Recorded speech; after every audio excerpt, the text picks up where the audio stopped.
के बाहर दो दो तरीके की बातें चल रही है। एक तरफ ये चल रहा है कि आपके फैमिली ने 2 करोड़ भरे, दूसरी तरफ एक तरफ कह रहे हैं कि मतलब अनफेयर एविक्शन हुआ है।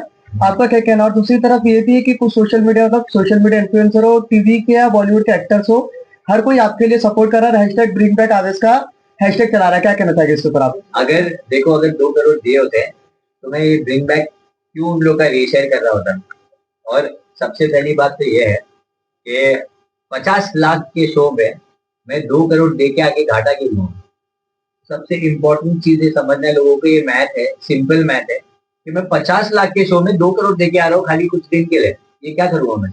और एक और चीज भी है कि अगर मुझे यही करना होता तो मैंने पहले के सीजन्स भी देखे, उसमें क्या होता है आप लोगों को पता है कि क्या होने वाला है। आप वहां पर जाके पूरा आपका चिट्टा खुलने वाला है। जब मेरे पास कुछ था ही नहीं तो मैं किस बात के लिए डरूं। और इनफैक्ट वो जो एक्यूजेशन था वो फेक था, जिसके लिए बसी ने सॉरी भी बोल दिया है और अमान ने भी सॉरी बोला है, तो वो वहीं के वहीं टॉपिक खत्म हो गया। तो मुझे 2 करोड़ देके बाहर आने की क्या जरूरत पड़ गई जब वहां पर सॉरी मिल गई। आवेश, कहीं ना कहीं आपको लगता है कि आपके साथ अनफेयर हुआ? क्योंकि हम जहाँ तक देखे नगमा, सॉरी, बहुत ऐसी 2 कंटेस्टेंट को जो कि सीक्रेट रूम में रखा गया था।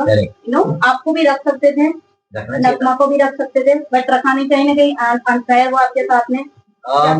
अनफेयर का मुझे इतना पता नहीं, बट मुझे इतना मालूम है ये लोग मेरे बारे में वो ऑलरेडी बात कर रहे हैं। तो मैं मेरे बारे में बताऊंगा तो मैं बहुत ज्यादा शॉक था, क्योंकि जब मैं एविक्ट हुआ और जब मुझे बाहर लेके चले गए वो, और लोग जब चिल्ला रहे थे अवीज अवीज अवीज, तो मेरे दिमाग में सिर्फ एक ही चीज आ रही थी, मैं अपने दोस्तों को बाई नहीं बोल पाया, मुझे बाहर क्यों निकाला, मुझे वोट्स कम कैसे आ गए।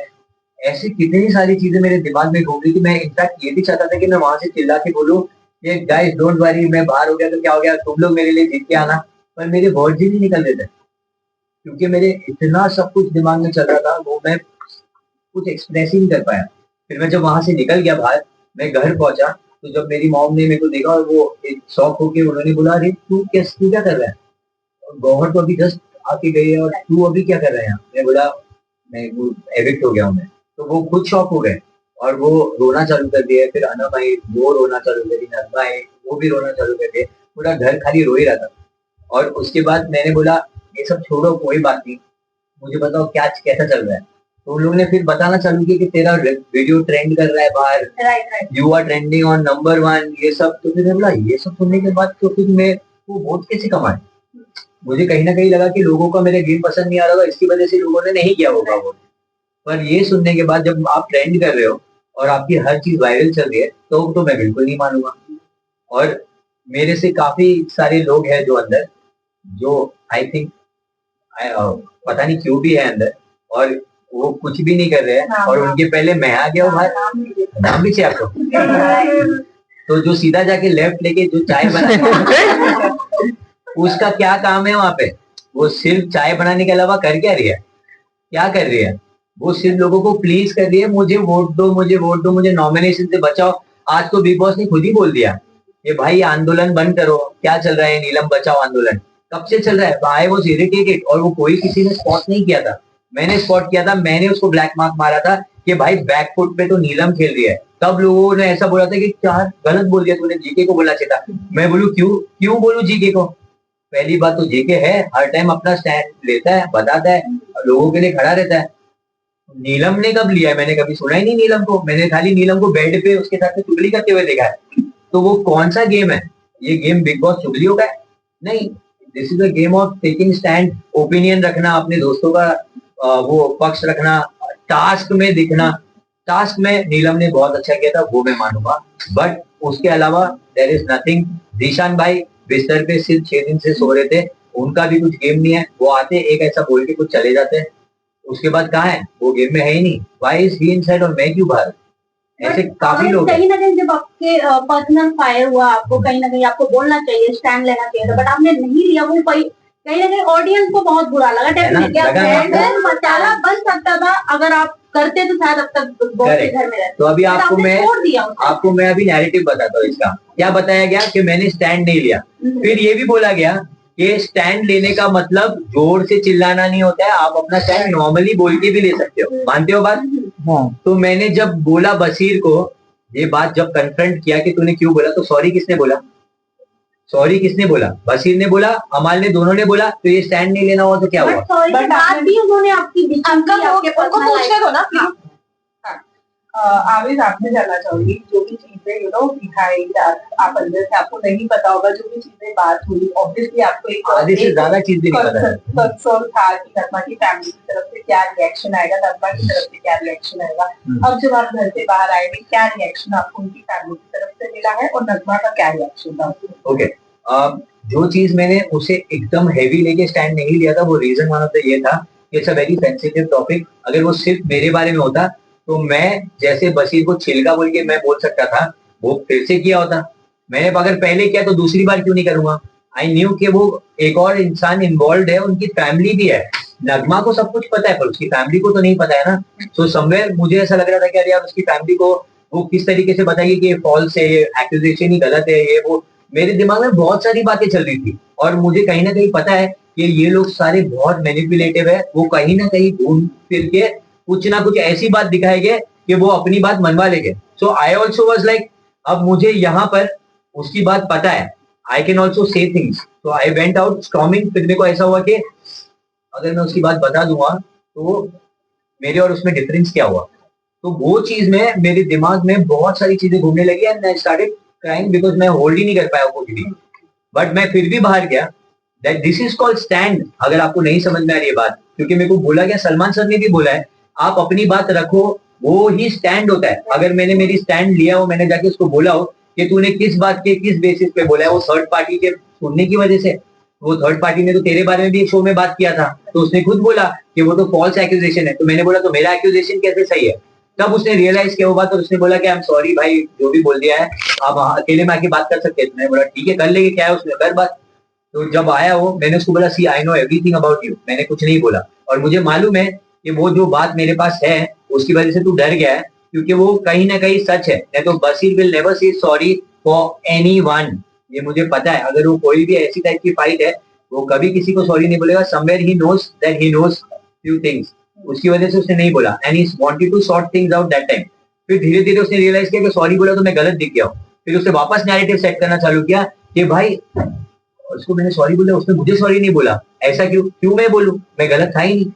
मैंने हमेशा बोला है कि मैं डेट नहीं कर रहा था, मैं नहीं कर रहा था। नगमा को ये बात पता है। I was only upset because उसकी फैमिली वाले क्या सोचेंगे, ये चीज पर मैं अपसेट था और कोई नहीं। आपके निकलते ही अमाल ने कहा है कि शायद उनको बुरा फील हुआ। एक बात निकलते ही उन्होंने कहा कि शायद मैंने उसको कुछ ज्यादा ही। अमाल को बुरा कभी नहीं लगने वाला है, नहीं लगने वाला। उन्होंने कहा है कि वो 10 सेकंड के लिए है, वो उसके बाद वापस सॉरी बोल देगा और फिर वापस कुछ करके बोल देगा। जहाँ पर उन्होंने बोला कि उनकी वजह से आपको बिजनेस मिल रहा है, उसके लिए मैं आप सबको, मैं आपको अगर मेरे ऐसा कुछ है तो आपको मैं उसका डीएम दिखाऊंगा जो सबसे पहले उसने भेजा है। ये दिखाने के लिए उसने बोला है कि मेरा कोई एक एल्बम था आशीष कौर के साथ में, जो नगमा और मैं थे, उसके अंदर वो वायरल चल रहा था 2019 में। उसने पहले मैसेज किया कि भाई ऐसा कुछ बनाते हैं ना हम भी, अच्छा लगेगा। वो रोमांटिक वीडियो था आशीष कौर के साथ, उसको ऐसा बनाना था, वो सार्कास्टिक वे में बोल रहा था कि अपन भी बनाते, वायरल होएगा। मैं बोला अरे क्यों नहीं करते हैं। वो हुआ। उसके बाद उसका मैनेजर ने कांटेक्ट किया, I made a collaboration reel, वो नहीं था अंदर बट विद समवन, और फिर मैंने स्टोरी मेंशन किया because it's a part of the deal. अब उस पे उसका वापस मैसेज आया और इतना लंबा ऐसे आया और वो ऐसे में लिखा हुआ है कि भाई I am so proud of you, आपने बिना अपने फैमिली के हेल्प लिए ये किया, आपने अपना एक नया वो बनाया, ऐसा बहुत सारी चीजें बोली, इतनी सारी चीजें बोली है। मैंने वो देखा ही नहीं, फिर 3 साल तक नहीं देखा बिल्कुल भी। क्यों? क्योंकि मैं डीएम्स इतना चेक नहीं करता, बट जब उसने स्टोरी मेंशन किया मैं वो चेक करता हूँ एवरी डे। तो जब उसका स्टोरी मेंशन आया मैंने सारी चीज देखा, मैं बोला बाप रे इसमें सब कुछ लिखा हुआ है। तो मैंने सिर्फ इतना चीज देखा, एनी टाइम भाई, अब इसमें कहाँ धंधा मांग रहा हूँ मैं, कौन सी चीज है। बट थैंक यू उसको जरूर बोलूंगा कि मेरा रेट उसने बाहर कर दिया है। तो आप लोग जो मेरे साथ काम करना चाहते हो, बिंदास, मेरा रेट आउट हो चुका है। अमाल के साथ तो काम नहीं करूंगा, ये पक्का है। एंड डब्बू अंकल प्लीज, आपको सॉरी बोलने की जरूरत नहीं है, आपने कुछ नहीं किया है। Armaan is a very good guy, आप लोग ने कुछ नहीं किया, it's between me and him. I also still don't know उसने क्यों बोला ये बात, कौन सा मैंने उसकी चीजें चुरा ली है, क्या हुआ है मुझे कुछ नहीं मालूम। वो क्यों मेरे बारे में इतना कुछ बोल रहा है, मेरे को अब तक नहीं समझ में आया। बट एक चीज मैंने नोटिस की है दैट अमाल जब भी कुछ बात करता है किसी के साथ में, और कोई अगर वो किसी के बारे में कंप्लेन करता है कोई दूसरा इंसान, तो वो अपना बात हमेशा ऐसा रखेगा कि यार ये तो है ही वैसा, ये तो वही वैसा, हमेशा बुराई करेगा। अगर आप नोटिस करोगे, आप फिर से जाके उसकी सारी चीजें देखो, वो हमेशा सेकंड इंसान होता है बीच में किसी की बुराई करने के लिए, और वो हमेशा पीठ पीछे ही होगा, हमेशा पीठ पीछे होगा। मेरे को अब तक ये बात पता नहीं थी जब तक मुझे गौर ने बताया, मुझे पता ही नहीं थी। इतना जमता तो सामने बोलता कि मैं तेरे को धंधा भी दे रहा हूँ, इसके लिए भेज रहा नहीं है, ये बोला होता। क्यों नहीं बोला? बिकॉज ही नोज ऐसा नहीं है, ये फैक्ट है नहीं, वो पीछे ही बोल सकता है ये बात, पर उसको ये नहीं पता था कि वो कॉल आउट हो जाएगा इस बात को लेकर। दैट्स द रीजन वो अभी वो बनने की कोशिश कर रहा है कि हाँ बुरा तो लग रहा है, पर अंदर सोच रहा है थैंक गॉड निकला है, क्योंकि अभी मेरी वाट लगाने वाला था, गौहर ने बोल दी तो ये पूरा पंपटा भी इसको सुलाने वाला था हमेशा के लिए। तो वही चीज हुआ है और कुछ नहीं। बट क्या चीजें कॉर्डियल हो पाई कि आप बिल्कुल नहीं, करना भी नहीं। बाहर निकलने की बात, लास्ट क्वेश्चन लास्ट क्वेश्चन इस ये बात कि यार ये तो मुझसे हम बना के ही रखेगा, तो आपका क्या उस वक्त रिएक्शन होगा? क्या बना के रखेगा? अमाल ने जैसे कहा था कि ये लोग मुझसे बना के ही रखने वाले हैं। अच्छा, अगर ये मेरे को पहले ही बोल देता ना तो मैं तुमको क्या दिखा देता वो पता चल गया होता। पहले बोला नहीं ना उसने, नहीं तो छिलकी के टाइप का उसका भी कुछ निकला होता, पहले ही निकला होता। अरे he scared, I am telling you. आधा से ज्यादा टाइम वो खाली मन के अंदर बातें बोलता है और पीठ पीछे बोल सकता है और कुछ नहीं, वो सिर्फ वही कर सकता है। आवेश जी बाहर ऐसा कहा जा रहा है कि उसी के जोक्स मारते हैं प्रदीप को लेकर कि ऑडियंस कौन से ऑडियंस है जो शो उनका देखने जाते हैं, तो शहबाज जो जोक मारते हैं, शहबाज जोक मारता है, हाँ, जोक है, वो फनी लगता है। आप लोगों को जोक लगता है वो, मुझे तो 1 रुपए का भी जोक जिस नहीं तरह से लगता है। जोक मारते हैं थोड़ा ईटिंग लगता है। वो जोक है ही नहीं, वो पोक है, वो हमेशा सिर्फ पोक करता हुआ है और वो दिखाता है कि वो जोक मार रहा है, उसके कोई भी जोक नहीं है। जोक थे तो शहनाज के थे, ये उसकी परछाई भी नहीं है। बट आवेश बाहर निकलने के बाद कितने क्लिप आपने देखा? सबसे बोल रही हूँ, नहीं प्लीज सबसे बोल रही हूँ ना प्लीज। चलो जवाब देना डन हो जाएगा।